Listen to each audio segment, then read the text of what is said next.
Hello, everyone. This is the wrong slide. So today we're going to be looking at how to read literature like a professor.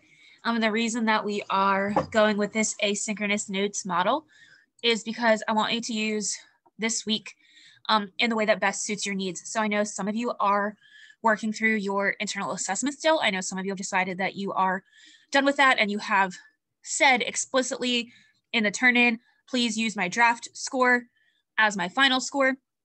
Remember that is due next Saturday, well, this Saturday coming up by midnight if you are retrying, and you need to post something into that turn-in if you would like a grade of any kind.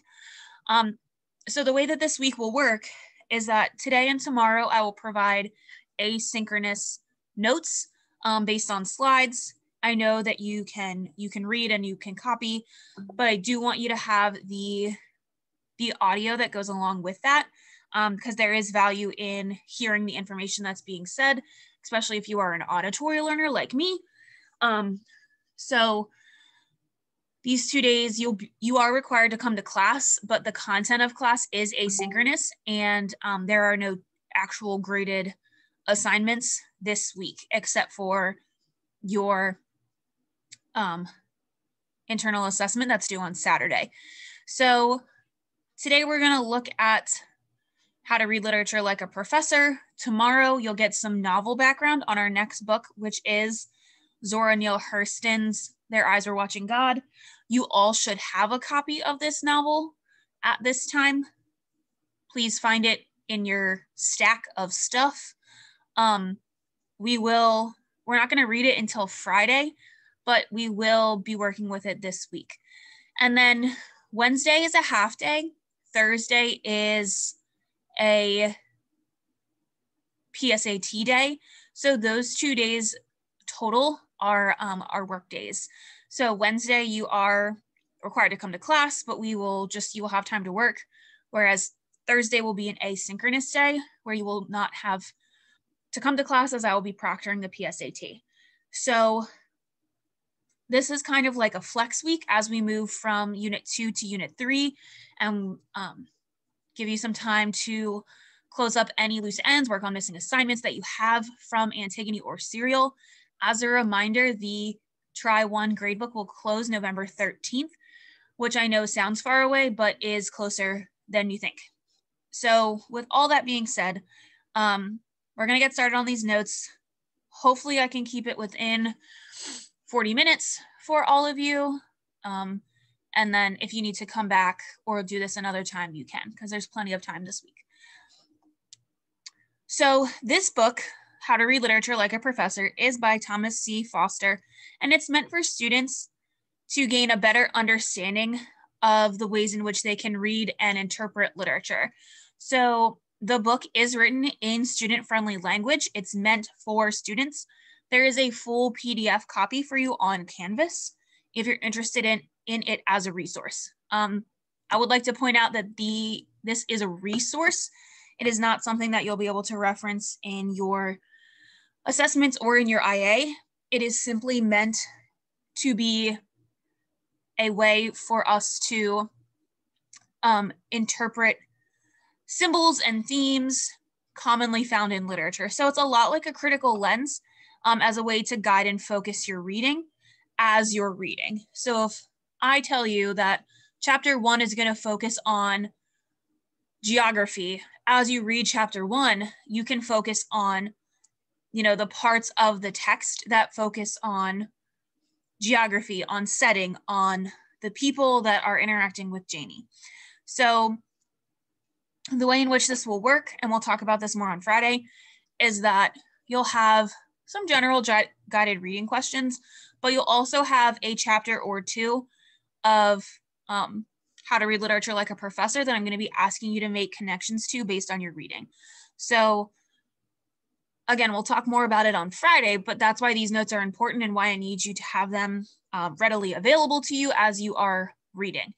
The way in which you take these notes today is totally up to you. Sketch notes, Cornell notes, bulleted list, I do not care, but they do need to live in your learner portfolio.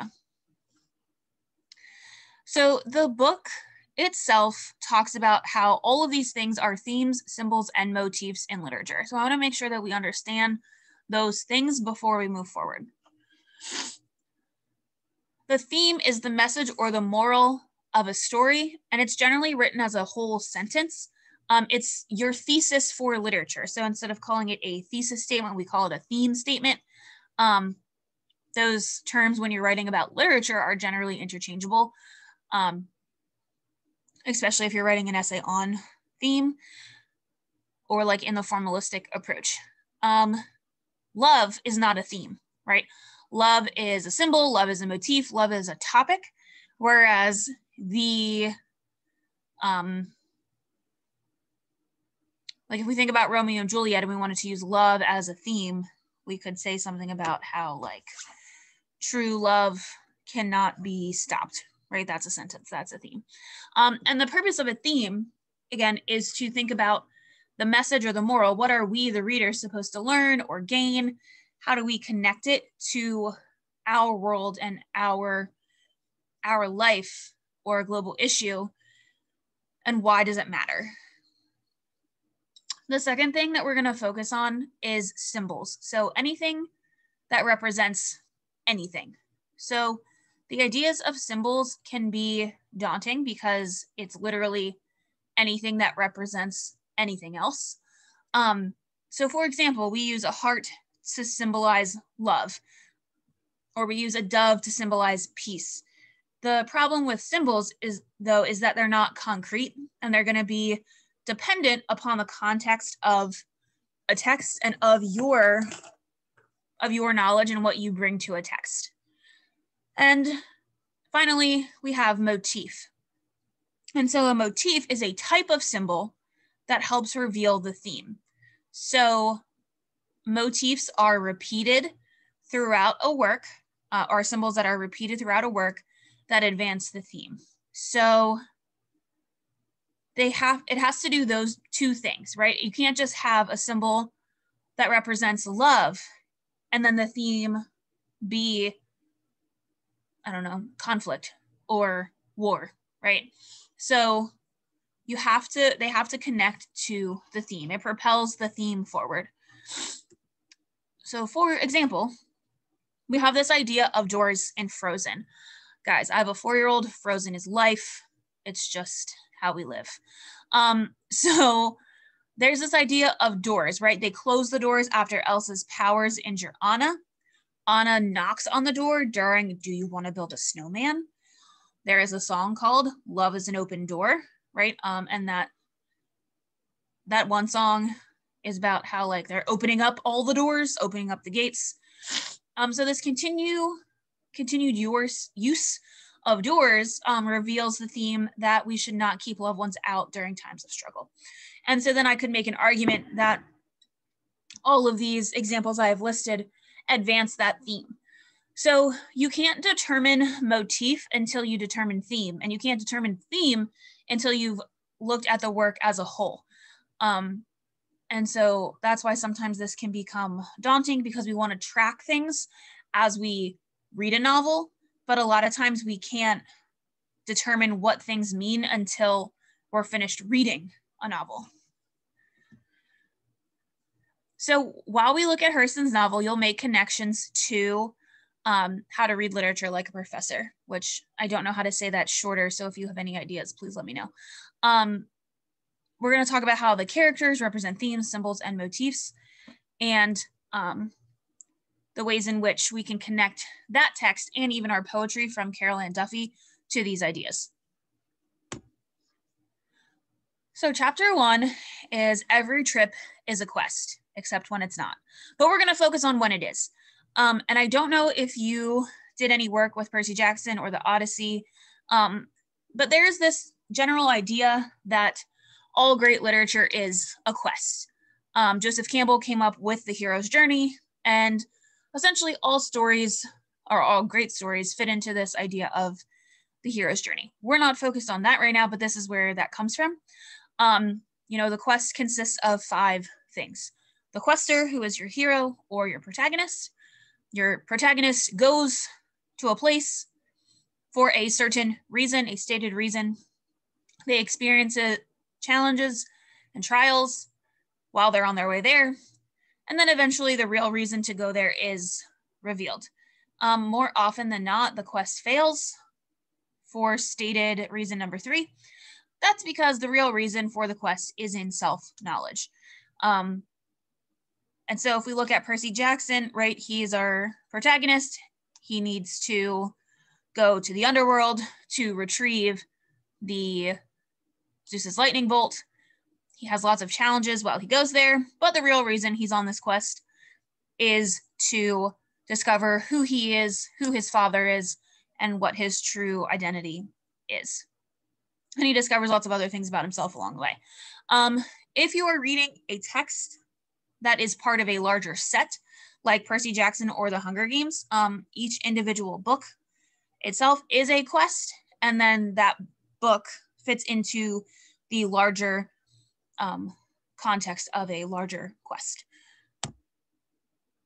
Chapter 6, it's from the Bible.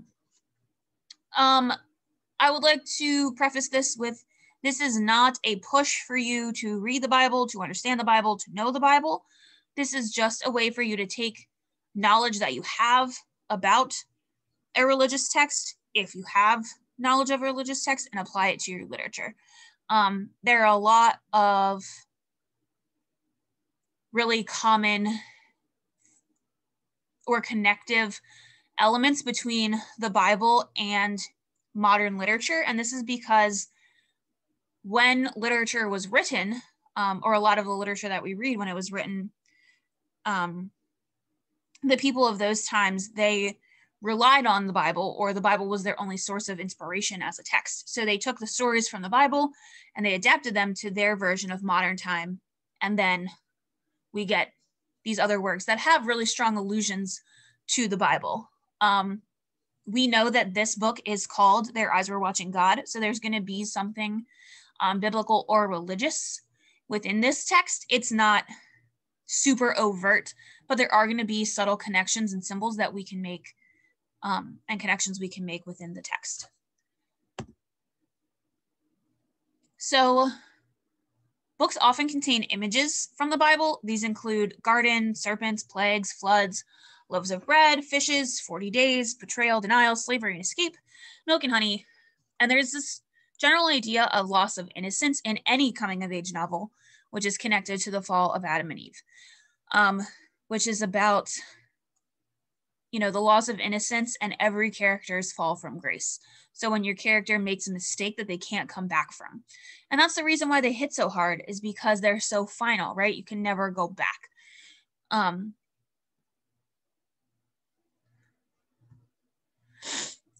Allusions to the Bible can occur in novel titles. They can occur in situations and quotations. They can occur in language or imagery. Again, if they connect to any of those ideas listed on the previous slide, things like floods and apples and snakes and gardens. And they can also connect in terms of biblical names like Jacob, Jonah, Rebecca, Joseph, Mary, Stephen, Hagar, Jesus or Jesus, and other things like that. So the connections in which we can make to the Bible are going to be varied, again, based on your experience with the Bible. I'm not telling you to go home and read the Bible right now. But if that's a knowledge that you already have, it could be useful to you as we analyze different texts. And you can feel free to make those connections to those allusions if there are any of those common symbols. Not everyone will pick up on the same ideas based on their own knowledge and their own experience with the Bible. So if you do not have one, that's fine. You can pretend that this slide doesn't exist. But if you do have a religious knowledge or religious background, this will be a really great way for you to make connections. And so again, this is how stories maintain their relevance and they become timeless because they speak to the archetypal human condition. So the tension between siblings, the consequences of caring, pain, guilt, suffering, pride, and love. The Bible tells us lots of stories that have lots of lessons. And so those are generally translated from, authors will take those ideas from those stories and apply them to their own writing, to their own life, and create new stories. Chapter 9 is about the importance of weather and the idea that rain is more than just rain. And the idea that sunshine symbolizes, things are happy and good. And I mean, unless it's really hot, then it could symbolize something else. But it's more than just rain. Weather is never just weather. And so he makes this reference like back to chapter 6 about the Bible and Noah's Ark, right? When it rains for 40 days and 40 nights, and then there's this flood, and Noah is saved. But drowning is one of our deepest fears, as we are two-legged land creatures. So the idea of being in lots of water or being pelted with water is really something that we don't enjoy as humans. Rain creates atmosphere and mood as a plot device. It is uncomfortable. It puts your characters into uncomfortable circumstances. It's mysterious, it's murky, and it's more isolating. It causes misery, and rain is very democratic. It will fall on everyone just the same. So there does exist this juxtaposition with rain. So this first side of the juxtaposition is that it creates misery, right? Your characters are wet, they are cold, they are walking in the rain, or they can't do something because of the rain. And it is like prohibitive, or it is sad. But then there's this idea that rain can also be restorative. So that's the other side of your juxtaposition, right? So the one side is that it's like gross and sad, but the other side is that it is hopeful and it brings back new growth, because spring is the season that is most associated with rain. It has a connection to rainbows. It symbolizes divine promise and peace and hope. Again, we have this connection to Noah's Ark. Your characters can be clean or dirty from the rain, depending on what circumstance they are going through. If they are being cleansed by the rain, if they're like walking through the rain and they're splashed by mud, it's going to all be symbolic of their situation and the context within that text. But if there is rain in your story, you should note it, because it means that something is important, or something important is about to happen. Whether it's a positive thing or a negative thing is to be seen, depending on the context, but it is important. There's also the use of fog to create confusion, whether it's a mental or physical confusion, but it suggests that people can't see clearly. And then snow also offers us two opposing sides, where it's like clean and inviting and playful, but it could also be severe, inhospitable, or suffocating. And if you would like more information on snow, please see the full text. But generally, you can conclude that if weather is happening besides sunshine, you should take note of it in your novel, because it's gonna play some sort of role, some sort of significant role. This chapter 12 is all about symbolism, and how anything really is a symbol. So symbols do not have a limited range of meanings, and it can be reduced to standing for one thing. If it can, that makes it an allegory. So in Animal Farm by George Orwell, the animals represent politicians. That's the only thing they're meant to represent, nothing else. Like a pig does not represent, I don't know, bacon or whatever, right? The pig in Animal Farm, the sheep in Animal Farm, it represents these politicians who are corrupted by power.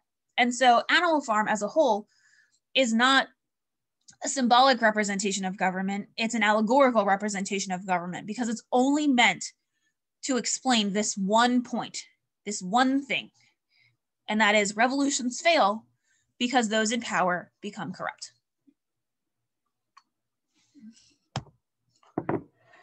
Symbols create a network of meaning and significance that allows a limitless range of possible interpretations. These are based on the context of the novel and the experiences that you as a reader bring to the novel. So, what experiences or pre-existing knowledge do you have to make meaning? And what is it about you specifically that helps you create meaning? So, based on your unique experiences and your unique features, such as education, gender, race, class, faith, orientation, etc., you will make connections. Again, it goes back to that idea, like if you have a lot of biblical knowledge, you'll see biblical connections in a lot of different works. So depending on your personal experiences and the knowledge that you have, you will be able to create more connections or connect more symbols. So if you have read a lot of classic literature, like Paradise Lost or Canterbury Tales or the Iliad, you will see things that other people might not. And that's okay. Your pre-existing knowledge is just different than other people's pre-existing knowledge. If you are very into pop culture or nerd culture or things that are more current, you'll be able to see and make different connections than people who do not have those experiences. If you are part of,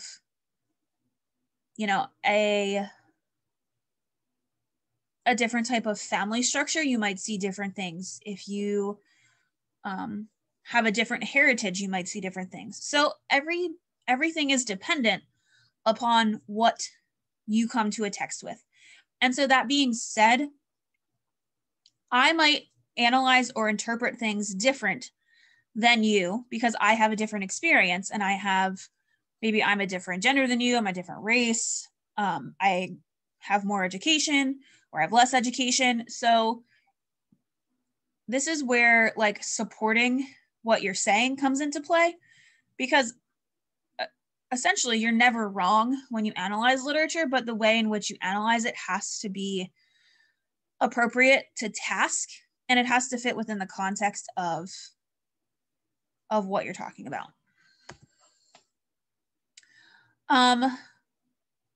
We want to speak to symbols with authority within the context of the novel. So instead of should or could represent, you will always just say symbolize, right? So in this work, the river symbolizes Janie's growth as a person, period.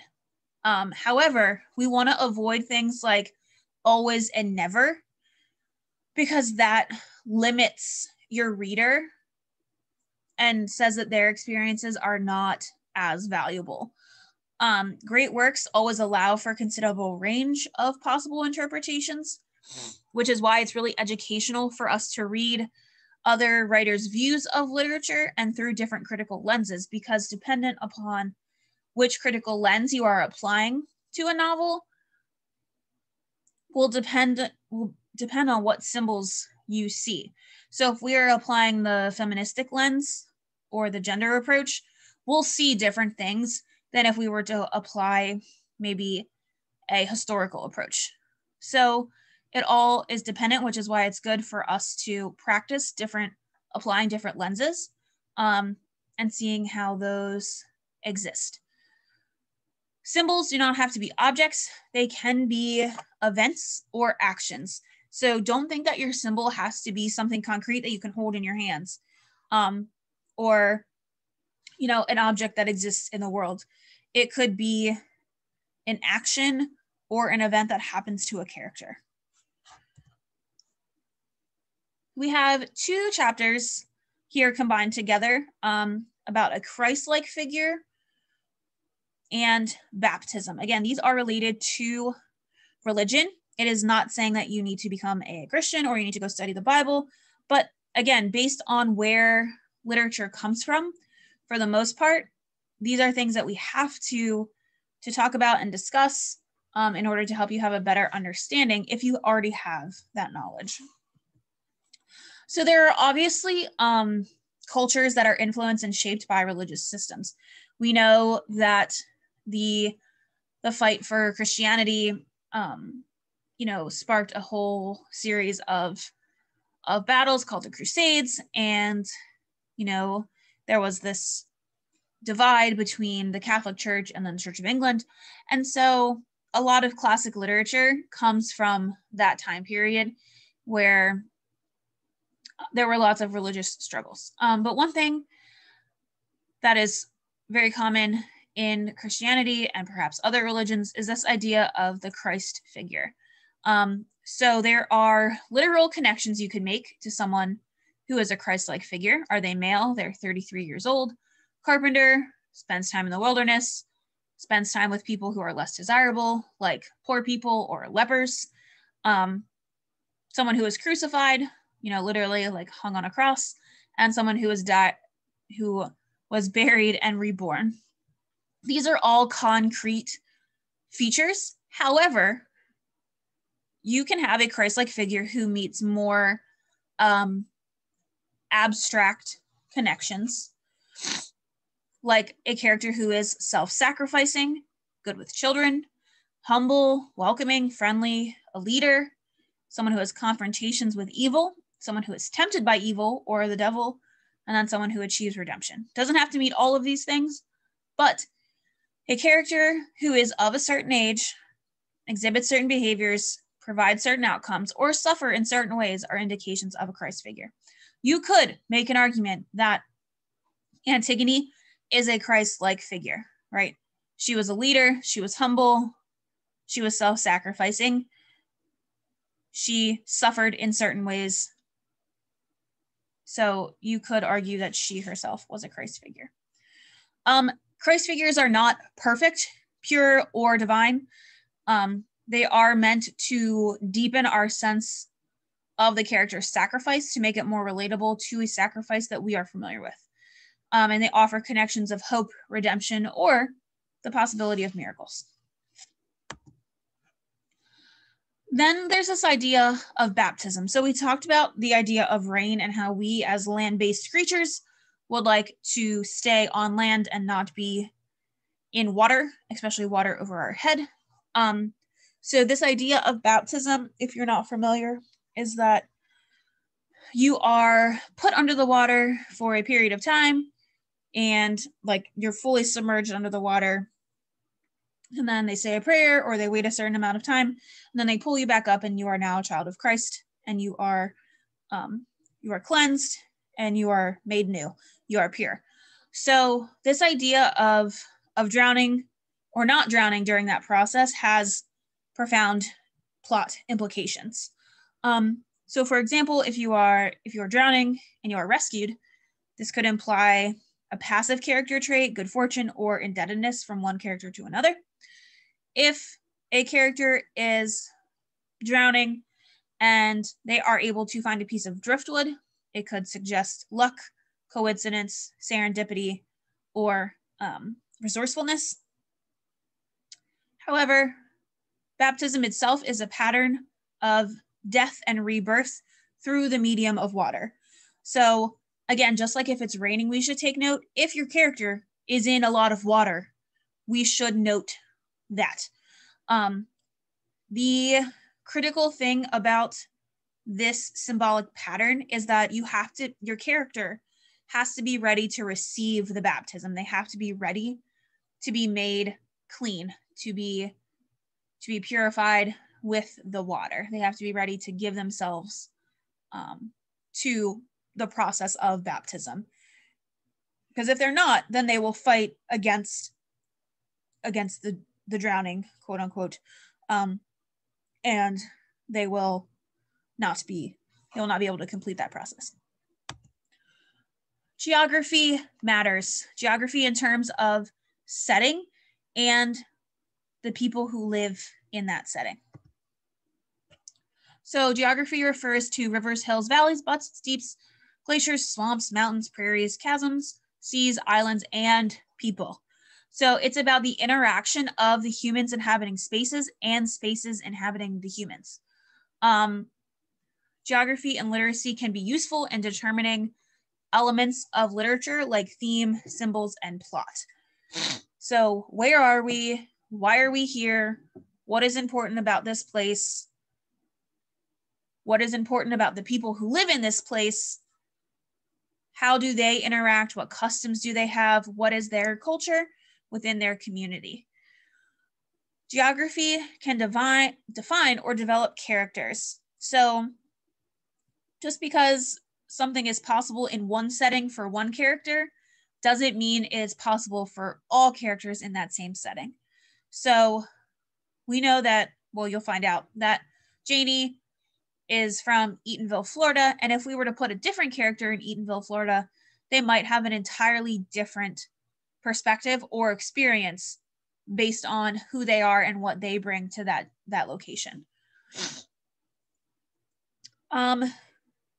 When your writer sends your characters south, it's so they can run amok, which generally means that your character needs to go on a quest, right? They have some sort of journey of self-discovery. They need to interact with their subconscious.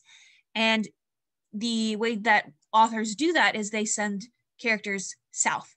So if Janie, when she leaves Eatonville, if she starts moving south, we know it's because she's having some sort of encounter with herself where she's growing as a character or a person before she can return to Eatonville. There are also significance between hills and valleys or highs and lows. So if you are in a valley, you're in a swamp, it's crowded, there's fog, darkness, it's a field maybe, heat, unpleasantness, life or death. And if you're in a hilly area, there's snow, ice, purity, thin air, clear views, isolation, life, and death. You can see that life and death are in both of these areas. And so dependent, again, upon the experiences in which you bring to a text, you could determine which is which. So not only does geography matter, seasons matter too. And so there's this general process in which we associate seasons with either times of life or general concepts. So the symbolism of seasons is pretty hardwired or ingrained into writing. So in the spring, we are in the childhood stage of life. We are youthful. We know that spring is a time of rebirth and of growth and of hope. And then we move into summer, which is the adulthood and romance. We find fulfillment and passion, and we create things and we build things, and we live the majority of our life essentially in summer. And then there's autumn or fall, which is where we decline and we enter middle age. There's a sense of tiredness from all of that fulfillment and passion. And this is also the time of the harvest. So when you're able to reap all of the benefits or the consequences of what you've done in the summer. And finally, in the winter, we are met with like old age, cold, resentment, and generally death occurs in winter. If you want to know more about seasons and the symbolic nature of seasons, you can see chapter 21 in the text as a whole. And so the last thing I have for you is Marked for Greatness. And so this deals with the physical shape, the physical characteristics of characters that are marked in some way. So whether that is a physical imperfection, such as like a scar or a burn or a limp, perhaps a missing appendage, something significant has happened to your character where they lost a piece of themselves, is symbolic and metaphorical because characters who are the same do not provide opportunity for growth. Okay, so when we see that a character is different from the average or expected, this allows for more growth, and you should take note. So if there makes a mention that a character has scarring or, has burns, maybe they're not totally visible to everyone, but they're visible to that character, then it is something to be noted. So, for example, we have Harry Potter, who has a scar on his forehead, which came from He Who Shall Not Be Named when Harry Potter was a baby. This symbolizes that Harry did what no other grown-up could do, which was not necessarily defeat the Dark Lord, but he could encounter the Dark Lord and survive. And so it is now symbolically on his forehead, and everyone knows who he is, and he is expected to become this great wizard, this great force to defeat evil. And that allows him to grow as a character and reach his true potential. Other examples would include Frankenstein and his monster, who is not named Frankenstein, and Dr. Jekyll and Mr. Hyde. So that's the end of our slide presentation for today. These notes, again, need to be somewhere in your life, and you will use them as we look at Their Eyes Were Watching God.